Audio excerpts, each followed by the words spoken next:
네, 창세기 34장부터 이야기는 이제 에서와의 극적인 화해가 이루어진 그 뒤의 이야기입니다. 이제 20년 동안 있던 하란 지역 외삼촌 집에서 이제 온 가족을 이끌고 온 양떼 이끌고 속떼 이끌고 자기 모든 거 이끌고 이제 뭐 아들도 많죠. 그때 열아들이었고 이제 딸이 한 명 있었습니다. 야곱이 딸이 있었다는 사실을 모르는 분들이 의외로 많아요. 이 딸은 이제 레아가 아들을 6 낳았어요. 12명 중에 6명은 레아가 낳았는데 마지막에 딸을 낳았어요. 그 이름이 디나입니다. 그래서 그 가족들을 데리고 이제 어디 가서 살아야 되잖아요. 이제 그 외삼촌 집에서 20년 살았지만 이제 온 가족이 있고 다 끌고 왔으니 어디 가서 살아야 되는데 원래는 여기서 살면 안 되는데 이제 이 세겜이라고 하는 곳을 이제 터전으로 삼은 거예요. 세겜이라고 하는 곳이 교통도 좋고 가나안 땅의 중심지에 있고 땅도 비옥하고 물도 많고 그러니까 풀도 많아가지고 이 목축을 하기가 참 좋은 거예요. 짐승들을 기르기가 좋은 거예요. 그래서 거기서 이제 같이 살려고 거기다 땅을 샀어요. 야곱이 땅을 사가지고 거기서 아마 이제 한 5년에서 10년 정도 살았던 것 같아요. 5년에서 10년 정도. 근데 거기에서 있었던 이상한 일이 이제 34장에 자세히 기록이 됩니다. 거기는 이제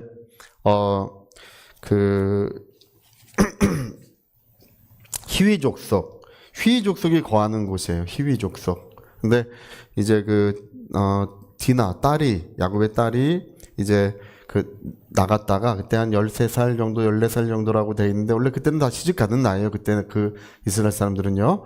갔다가 그 추장 아들에게 이제 욕을 봐요. 추장 아들에게 욕을 봅니다. 그리고 이 추장 아들이 이제 야곱의 집에 혼담을 제의해 와요. 이제 추장이 그 희위족속 추장이 우리와 같이 사돈을 맺읍시다. 그러니까 이제 야곱이 볼 때는 이제 나쁘게 생각을 안 한 거예요. 왜냐하면 뭐 이렇게 욕을 받지만 그러나 결혼을 하자고 하니까 그러면 이제 그 문제가 치유된다고 본 거예요. 그리고 이제 사돈을 맺으면 이제 그 땅에서 추장과 사돈을 맺으면 그 땅에 정착하기가 더 좋잖아요. 근데 누가 붕괴했냐면 이제 그 아들들이 붕괴했어요. 그 아들들의 나이가 큰 아들도 이제 20살 정도밖에 안 됐을 때입니다. 20살, 21~22살 이럴 때예요. 아직 젊고 혈기가 있는데 이 세상을 모르는 그런 나이잖아요. 그러니까 이 아들들이 전부 이 희위족속 사람들, 그 성읍 사람들을 이렇게 뭐 어떤 음모를 꾸며가지고 전부 다 죽여요. 다 죽여요. 그리고 그 재물을 다 약탈하고. 이게 어떤 일이 생길지 모르는 거예요. 이 아들들은 이제 내 동생을 그렇게 했어? 막 이러면서 혈기가 등등해가지고, 그러니까 아버지가, 이거 완전 미친놈들이라고 이게 다. 그 아버지가, 그렇게 말하는 게 34장 끝절에 나옵니다. 34장 30절에. 자, 이거 한번 읽어볼까요? 34장 30절. 야곱이 시므온과 레위에게 이르되 너희가 내게 화를 끼쳐 나로 하여금 이 땅의 주민 곧 가나안 족속과 브리스 족속에게 악취를 나게 하였도다.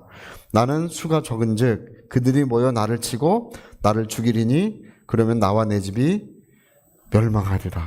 실제로 그런 거예요. 여기 이 추장 집은 희위 족속인데 그 가나안 지역에 있는 7 족속 중에 하나예요.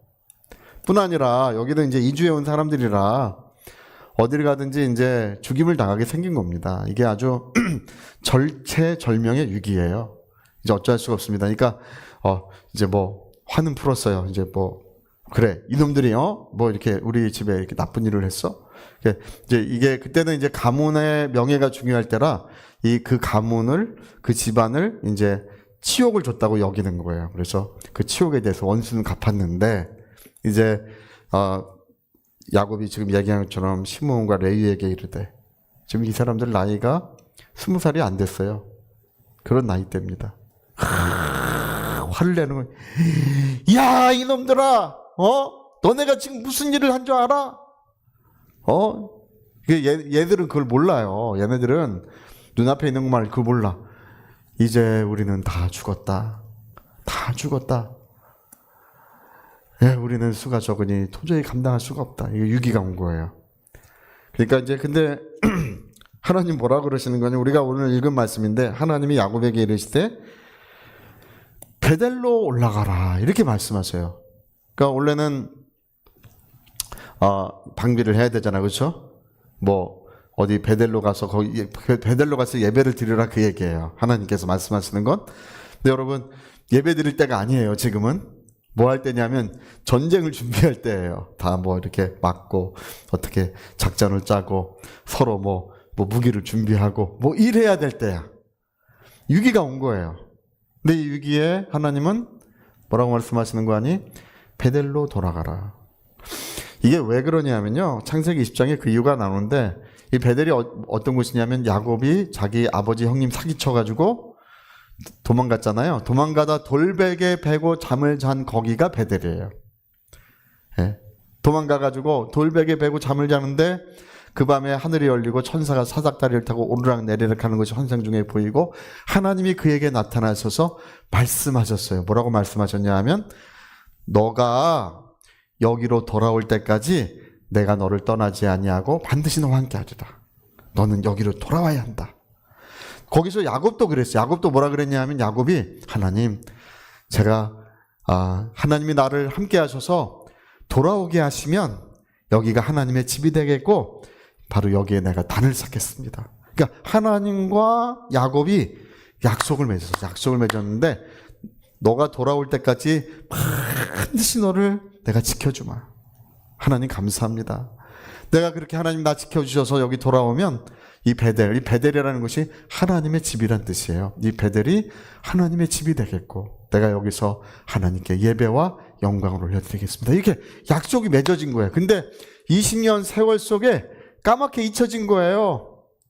그 자기 외삼촌 집에 가서 맨날 양곡무늬 쫓아다니고 고생하고 유업을 당하고 그 세월 속에 처음에는 하나님 나를 지켜주시고 나와 함께 하신다는 약속을 붙들고 살았어요. 근데 그 20년 세월 속에 그게 까맣게 잊혀져가지고 지금 세겜 땅에 머물고 있는 것입니다. 여러분 우리가 삶을 살면서 그런 일이 있잖아. 왜 이러지? 왜 이런 일이 자기가 생각한 거와 전혀 다른 이상한 일들이 일어나고 있어요. 왜 그 딸이 욕을 당하고 아들들은 살인자가 되고 그 집은 멸망하게 되고 이런 일이 왜 일어나냐는 거예요. 왜 일어나냐 하면 베델에 가야 되는데 그 약속을 잊어버리고 엉뚱한 곳에 가 있는 거예요. 지금 엉뚱한 곳에서 자리를 펴고 거기서 지금 자기가 살겠다고 지금 거기서 그러고 있는 거예요. 여기가 좋사온 여기 초막셋을 지읍시다. 여기가 좋습니다. 우리가 어디로 갈겠습니까? 그냥 하나님이 원하지 않는 그 장소에서 엉뚱한 곳에서 지금 자기의 인생의 계획을 펼치고 있는 거예요. 그런 경우가 많습니다. 우리 인간은 참 어리석기 때문에 항상 그래. 근데 하나님께서는 뭐를 떠오르게 하세요? 옛날 옛적 젊을 때의 일을 불현듯 그에게 떠올리게 하시는 것입니다. 그때 미래가 막막하고 주머니에는 돈 한 푼 없고 어디로 갈지 모를 때 외삼촌이라는 사람이 누군지도 몰라요. 그 집에 갈 때 돌베개를 베고 하나님 앞에 간절히 기도하면서 잠이 들었던, 정말 하나님 외에는 다른 것을 의지할 수 없었던 바로 그 시간에 하나님은 그에게 나타나셨던 것입니다. 그때 그 일을 야곱에게 떠올리시면서 베델로 와라. 이게 뭐냐 하면 처음 하나님을 만난 장소, 처음 은혜의 장소, 처음 그 하나님의 약속을 받았던 장소에 돌아오라는 거예요. 글로 돌아와라. 그래가지고 이제 야곱이 이제 베델로 가는데 그냥 가지 않고 뭐라 그러냐면 그 자기 집안에 있는 모든 사람들에게 신상을 버리고 자기를 정결케 하고 의복을 바꾸어 입으라고 합니다. 왜 그런 거겠어요? 정말 거룩하신 하나님. 우리는 지금 거룩하신 하나님께로 나가고 있다는 것입니다. 우리 자신을 정결케 하자. 우리 거룩하신 하나님께 나가 그분의 은혜를 구하자고, 그분의 그분께 살아있는 예배를 드리자고 모든 사람들에게 이제 권면을 한 거예요. 그래서 그들이 이제 그 신상 다 버리고 귀금속 이런 거 뭐 이런 것들 있잖아요. 그걸 다 땅속에 묻어놓고 하나님께 나가는 거예요. 할렐루야. 여러분, 삶이 공고하고 내가 지금 어디에 있는지 모를 때에 우리가 돌아가야 될 곳은 처음 하나님을 만났던 그곳입니다. 처음 하나님의 약속을 받았던 그곳. 내 영혼이 참으로 감격하고 은혜에 겨웠던 그곳으로 우리가 돌아가야 될 줄로 믿습니다. 베델로, 하나님 말씀하시기를 베델로 돌아오라. 자, 근데 그러니까 거기에 어떤 일이 있었냐면요. 야곱이 이제 거기 가서 제단을 쌓아요. 제단을 쌓았는데, 자, 9절을 한번 읽어볼까요? 9절, 35장 9절. 야곱이 밧단 아람에서 돌아오면, 저 밧단 아람이 이제 어디냐면 외삼촌 집이에요. 외삼촌 집. 외삼촌이 있던 집을 거기 지명이 밧단 아람이에요. 밧단 아람에서 한 20년 정도 있었고요. 밧단 아람에서 세겜에 와서 세겜에서 한 5년에서 10년 정도 있었습니다. 네, 거기서 이제 어디로 돌아왔다는 뜻입니까? 베델로 마침내 그 처음 장소로 다시 돌아왔다는 거예요. 이제 애도 많이 낳고 이제 중년이 지났어요. 중년이 됐어요. 돌아왔어요.